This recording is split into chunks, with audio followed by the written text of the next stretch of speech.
नमस्कार, मैं हूं रवि किशन। आप मुझे देख रहे हैं मुजफ्फरपुर लाइव नाव पर। देखते रहिए सारी खबरों के लिए मुजफ्फरपुर लाइव, आपके दिल में, आपकी आंखों में।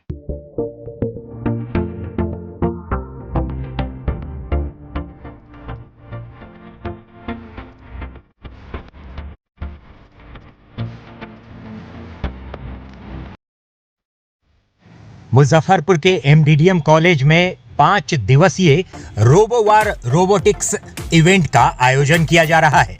इस इवेंट में एमडीडीएम कॉलेज और गवर्नमेंट पॉलिटेक्निक मुजफ्फरपुर के छात्र छात्राओं ने हिस्सा लिया है।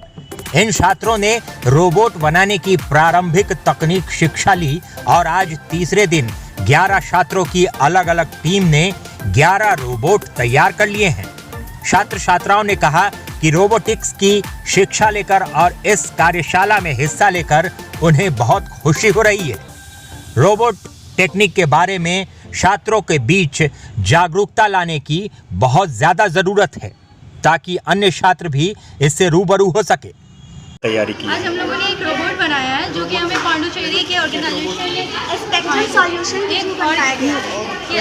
एक ऑर्गेनाइजेशन ने हमें बनवाया है जो कि पांडुचेरी से यहाँ पे आया है और उन्होंने हमें बहुत ही कम लागत में एक ऐसा रोबोट बनाने को दिया है जो कि यहाँ पे जहाँ पे ह्यूमन बींग्स नहीं पहुँच सकते हैं, जहाँ का रास्ता भी वेरी मतलब वहाँ पे बहुत सारा डिस्टर्बेंस है, वहाँ पे ये जा सकता है। और सबसे फर्स्टली बात कि इसके जो भी पार्ट्स है जैसा कि हमें बताया गया वो बिहार में अवेलेबल नहीं है, वो हमारे जो फैकल्टी है उन्होंने इसे बाहर से प्रोवाइड किया है हमारे लिए और इसमें हम लोगों ने इसको ऐसे बनाया है और फिर इसके बहुत सारे एडवांटेज है जैसे कि जहाँ पे ह्यूमन बींग्स नहीं जा सकते वहाँ पे ये जा सकता है। इसका प्राइस काफ़ी कम है और फिर ये ऐसा है कि ये एक रोबोटिक्स है जो कि बिहार में अभी कहीं भी नहीं हुआ है, जो कि एक ये इंजीनियरिंग कॉलेज का सब्जेक्ट है पर ये किसी भी गैर इंजीनियरिंग कॉलेज का सब्जेक्ट नहीं है।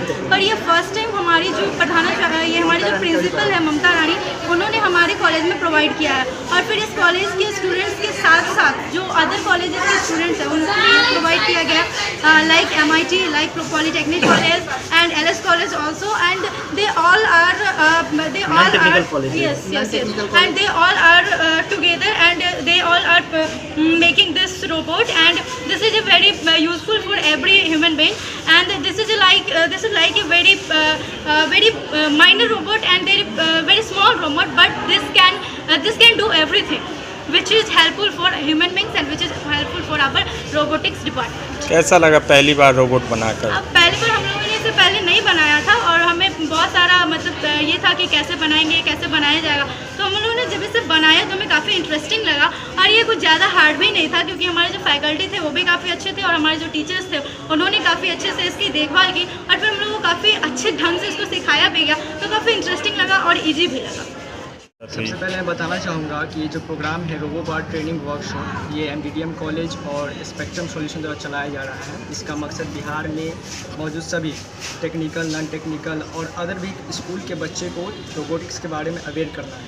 इस प्रोग्राम के अंतर्गत हम लोग को 5 दिन का कोर्स चलाया जा रहा है जिसमें पहला, दूसरा और तीसरा दिन हम लोग को सिखाया गया है। आज इस प्रोग्राम का तीसरा दिन है और आज फाइनली हमने रोबोट को बनाकर तैयार कर दिया है। कल हम लोगों का परीक्षण किया जाएगा कि जो हमने बनाया है वो कितने हद तक सही है और उसको हम लोग प्रैक्टिकल में यूज कर सकते कि नहीं। और परसों इससे रिलेटेड जितने भी रोबोट्स बने हैं, जैसे कि हम बताना चाहूँगा आपको कि यहाँ पर 11 रोबोट्स को बनाकर तैयार किया गया है इन 3 दिनों में with the help of instructor and teachers. तो ये सारे 11 रोबोट्स फाइट करेंगे परसों 30 अगस्त को और उनमें से जो विनर होगा उसे शील्ड दिया जाएगा। और इसका मकसद ये है कि जैसे कि हम देख रहे हैं हमारा जो वर्ल्ड है वो रोबोटिक्स के लिए बहुत आगे जा चुका है। रशिया जो कि फेडोर नामक रिवर को जस्ट अभी कुछ दिन पहले स्पेस में भेज चुका है ताकि स्पेस एक्सप्लोरेशन कर सके और इससे पहले भी नासा 2011 में ही आज से लगभग 8 साल पहले ही रोबोटिक्स को स्पेस में भेज चुका है, पर हमारा इंडिया अभी तक ऐसा नहीं कर पाया है।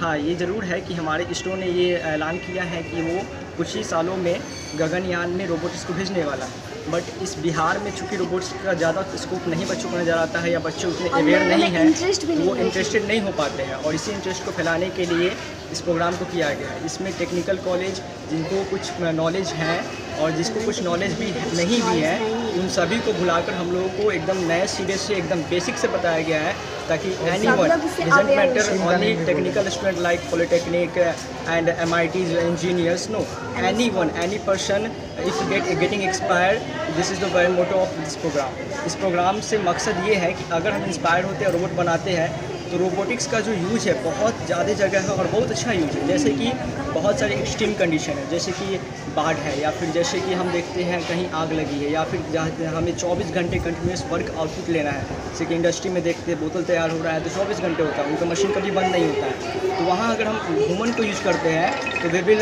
ट्राई, उनमें थकावट होगी, प्लस वो मेंटली डिस्टर्ब होंगे। अगर 24 घंटा काम करते हैं तो काम में दिक्कत आएगी, प्रोडक्शन ख़राब होगा।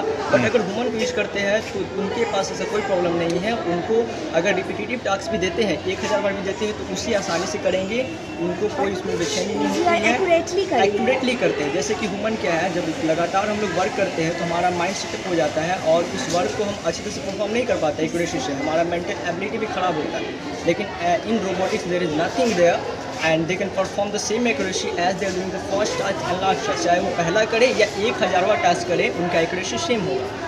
और उनमें ज़्यादा अगर एक बार सेटअप कॉस्ट देते हैं तो उसके अलावा भी हमको कोई इसमें कॉस्ट, रेगुलर कॉस्ट नहीं देना है। वुमन को हमको वेजेस देने पड़ते हैं, सैलरी देना पड़ता है। But in robotics we do not have to provide salary to them, like the demand for salary, वो सैलरी मांगते भी नहीं है। और सैलरी ना मांगने के साथ वो अच्छे से एक्यूरेसी से वर्क करते हैं। जैसे कि ह्यूमन बिहेवियर होता है, ठीक है, अगर आपने सैलरी नहीं दिया तो हमारे मन में कुछ ऐसी बातें आती है कि हम काम अच्छे से परफॉर्म करना नहीं चाहते हैं। But there is nothing such problem with robotics. Then after, जैसे कि बाढ़ में मैंने बताया, तो हमारे पास बटरफ्लाई रोबोट है जो बाढ़ में जाकर ये पता कर सकती है कि कहाँ लोग फंसे हैं, कैसे रेस्क्यू किया जा सके, वहाँ क्या मीन्स है, क्या उनको क्या ज़रूरत है, whether they want medicine, they want any clinic facilities like that. अगर हम ठीक है आग में हैं तो robots same year butterfly robots काम आ सकते हैं, प्रोडक्शन में काम आ सकते हैं, स्पेस एक्सप्लोरेशन में जहाँ ह्यूमन का पॉसिबल नहीं है। अगर ह्यूमन जाते भी हैं तो उनमें बहुत ज़्यादा खर्च लगता है। इसलिए मैं चाहूँगा कि आपके चैनल के माध्यम से जो भी बच्चे, जो भी गार्जियंस देख रहे हैं, वो भी अपने बच्चों को रोबोटिक्स में इंटरेस्टेड करें,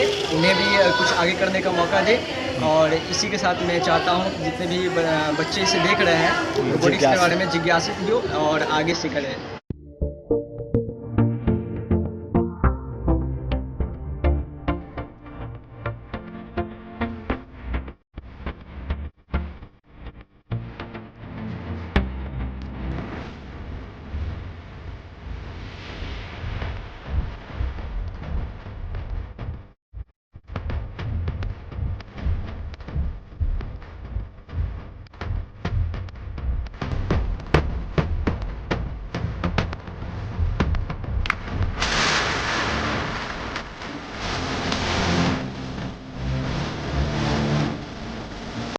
नमस्कार, मैं हूं रवि किशन। आप मुझे देख रहे हैं मुजफ्फरपुर लाइव नाउ पर।